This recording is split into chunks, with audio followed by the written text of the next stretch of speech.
Well,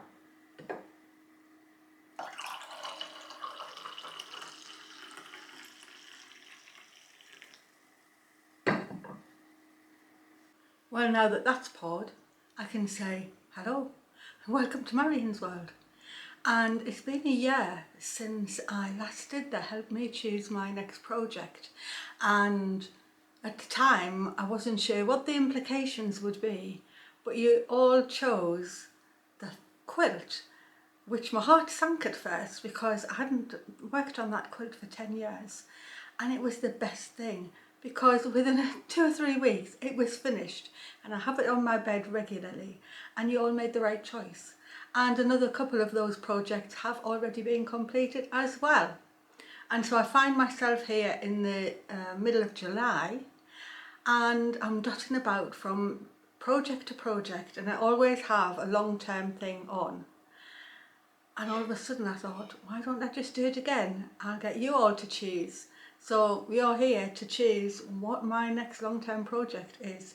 Some of them might get completed a bit quickly and some of them might not, but I'm just going to show you them. I've picked out 5. I could have easily picked out 10 or even 15. I do so many different things.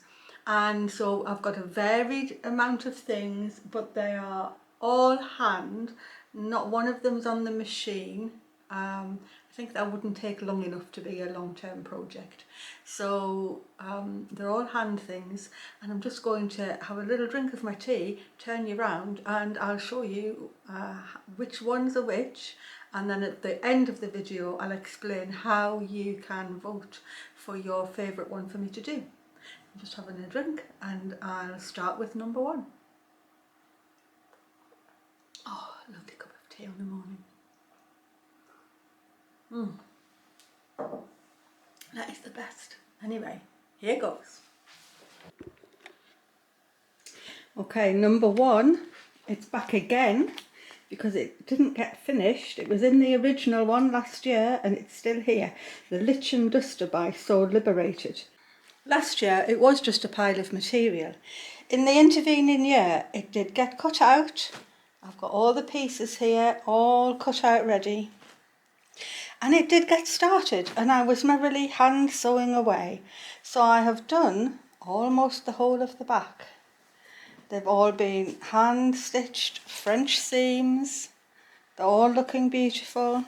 Actually they're flat felled seams, and I'm in the midst of doing a French seam on the waist here. So this is a hand stitch project, and the general idea was that once this coat was completed, I have a really, and I still haven't changed my mind, I have a really good vision of embroidered flowers growing up from the hem, because it's quite a swoopy hemline, and I just felt I could have meadow flowers and grasses embroidered up from the bottom. And if I do that project, then I'll show you the inspiration for the coat. So that's number 1. So that's the Lichen Duster. A hand sew that is desperate to be finished. I do bits now and then, I just haven't done enough. So number 1.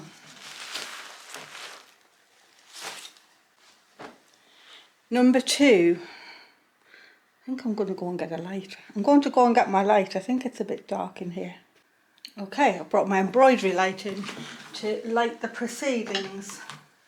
Number 2, project number 2, is actually another hand stitch. I'll show you how far it's got. It is made from thrifted men's t-shirts, and it's a funny old shape. It's going to be sort of a shoulder cowl that comes down to about the elbows, and I've got a double layer here. It has a funnel neck. It's actually just pinned together at the moment, so it's not stitched at all. I only got as far as deciding on a shape. The shape might have to be refined.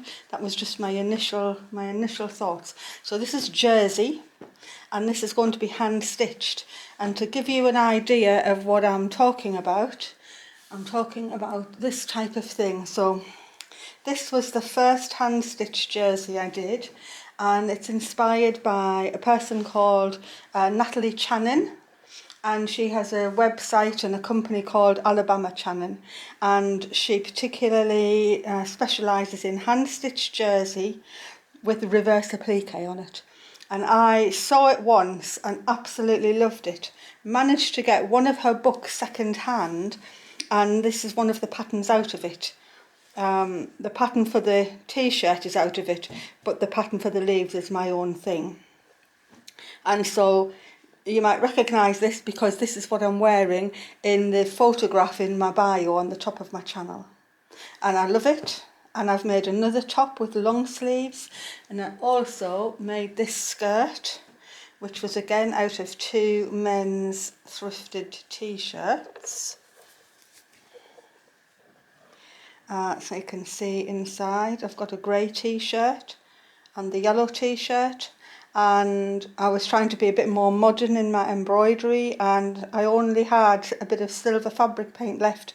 The one I'd used on here, which was a dark blue, I'd used the end of it and I had no more left, and the only colour that was still working was silver. And even though yellow is not really with silver, I just put ferns on in circles, and I really love how it turned out. And I do wear this. It's just got a bit of, that's actually the sort of elastic that goes on bras that's made the skirt waistband, but again totally hand stitched and jersey, so stretchy. So I've been wanting to do a hand stitched jersey project for a while. This is the one that I'd be doing. That was my little practice piece. So you can see how it's stitched together, and then I've cut out and reverse appliqued. So that's quite a nice project to do. It probably wouldn't take a huge long time, but it is hand stitching, so it's not going to be a 5 minutes thing either. And it's black and grey, it's this royal blue and green because they were the only pieces of jersey that I had big enough at the time. I actually do have some other colours of jersey now, so it may be that if this project was chosen, that I would change the underneath colour. I think I'm quite happy with the royal blue because blue suits me, but that would be really nice and it would show some new techniques, so that's a good one. So that's project number 2. Project number 3. Well, I hesitated to put this in actually, but I'm doing it. This is a jumper, and I don't know if any of you have heard about Bohus knitting. This is a Bohus jumper, and so it's not Fair Isle. I'll see if I can get you a good shot with the light on. It is colour knitting, but actually it utilises the pearls to make these little flecks and little bumps and in among the pattern. It's very beautiful.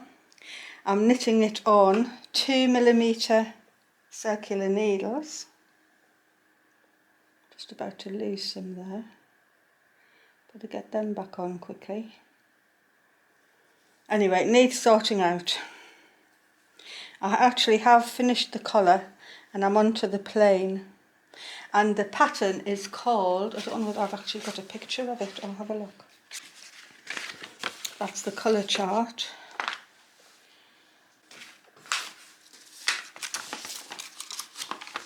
I don't actually have a picture of the completed jumper, but I'll show you it there. It's called the Bohus Large Lace Collar.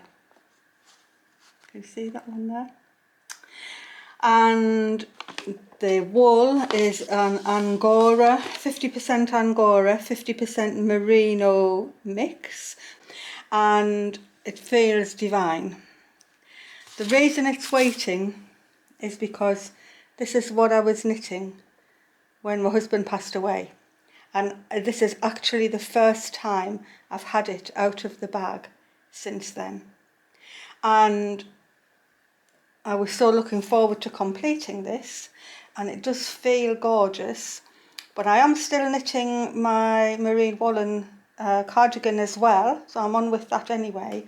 But it would be nice to actually feel I could get back into this. So I'll see if I can put a link to the large lace collar in the description so that you can see what it's going to intend to be. So that's that. That's going to be project number 3. Put it back in the cart, just put it on there. And I've got all the yarn and everything. So project number 3. Project number 4 is a crocheted quilt. I hope I have all of the cotton yarn here. So this is Sheepsheath Katona, 100% cotton. And it was, I think this colour was going out of stock. And so I actually went and bought quite a lot because I knew I'd need a lot. So I hope I've got enough. But it's actually a piece of fusion crochet, or a fusion quilt. And I have all the bits here, and I have worked on this regularly, but not often enough. So it's the project I take when I go to see Naomi, because they're not allowed, or you weren't allowed knitting needles on the plane. But I could take this, I could take the pieces and my crochet hook, and I could carry on with it. So it's not been abandoned, it's just not gone on quick enough. So I'm going to show you what I do. I've got lots of pieces cut out. I have a thrifted duvet cover, which is being the back of each square. I'm using Warm and Natural for the batting. And for the tops of the squares, I'm either using my own scrap squares, which I think there's a tutorial somewhere on my channel about them. So I use my scrap squares and then squares of fabric, and I'm alternating them. And once I get a square done, what happens is, so there's a square that's just done, and that's got my pretty bit on one side, the duvet on the other. I then blanket stitch around it, like that. And in fact, there's the needle still in that I've been blanket stitching. And I blanket stitch a regular amount of stitches. I think it's 18 actually on each side.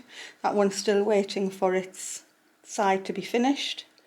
And then I crochet around, and I think I've got my little note in, 2.5mm crochet hook.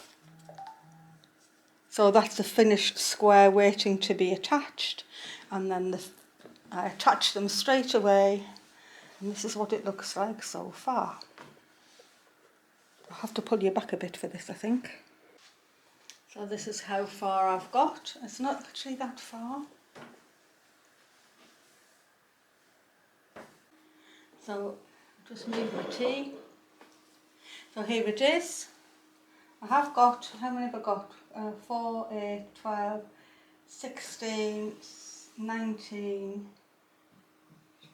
25. I've got 25 squares on already. There's one of my little crocheted things waiting to go on. I've got that square about ready. I think that's the last one I was doing on the aeroplane on the way back from my last visit to Naomi. And I do have another 2 squares ready to crochet, and these squares waiting to be made. So it's still a decent length of time to get it done, but it would be nice to concentrate on getting it done. So that's project number 4.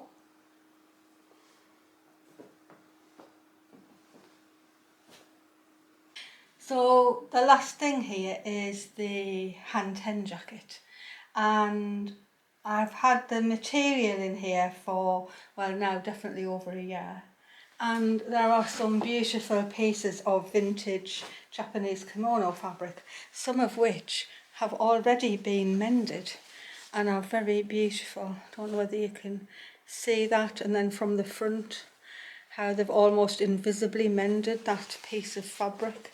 And so it would be lovely to think I could use these in my new jacket.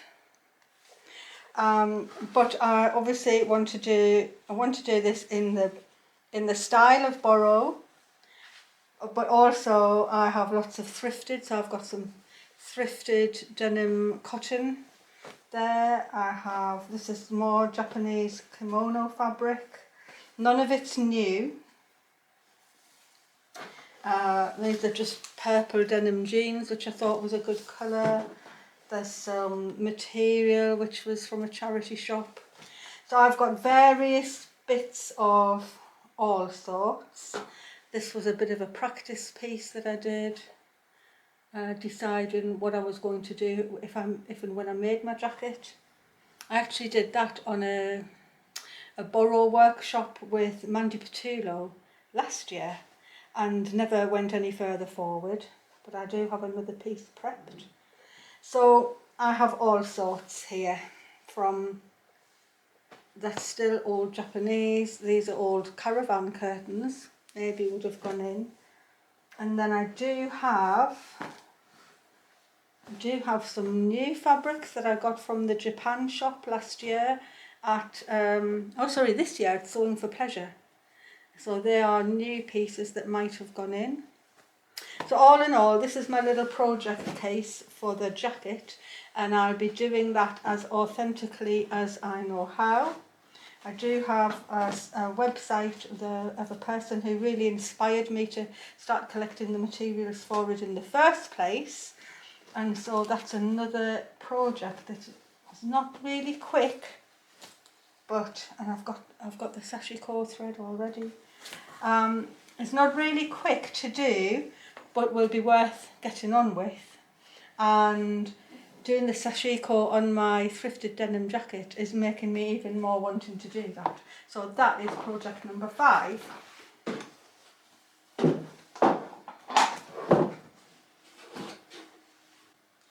So that's it. You've seen all 5 of my projects.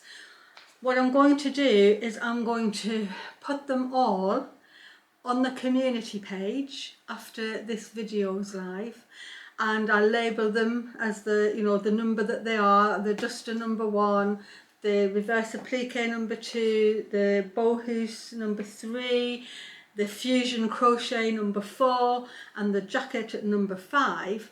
And I'll put the photographs and the numbers on the community page, so that should be live when you finished watching this video.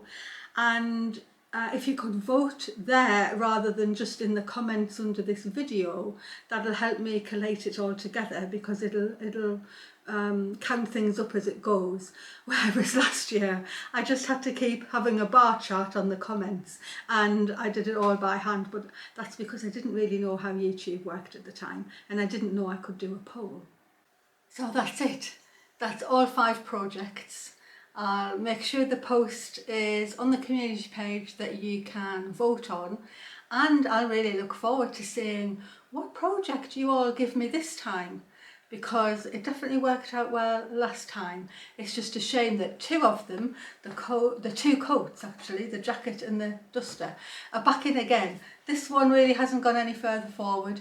The duster is half made. But they're all really nice projects that I'd be really happy to be getting on with. So you've got the duster, the reverse applique, the knitting, the fusion crochet, and the Hanten jacket. And I could have doubled or tripled the amount of projects if I hadn't thinned them out. So I know a lot of you will be just the same with so many things, and usually I'm just like a butterfly going from one to another. But I'm just going to get on with my cup of tea and say thank you for watching, thank you for commenting, messaging me, sending me super thanks, subscribing, everything. Thanks to you all, and I will be watching the poll every day to see how it's going to go with the vote. Oh, and I'll close the vote a week on Wednesday, which I think is the 7th of August, and that's when I'll call it an end, and whatever is won by then will have won, and that's the one I'll do. Good luck to all projects. I was going to say good luck to you. Good luck to all projects. I'm equally willing them on, and thanks for watching. Bye everyone. Bye from Marion's World. Till next time.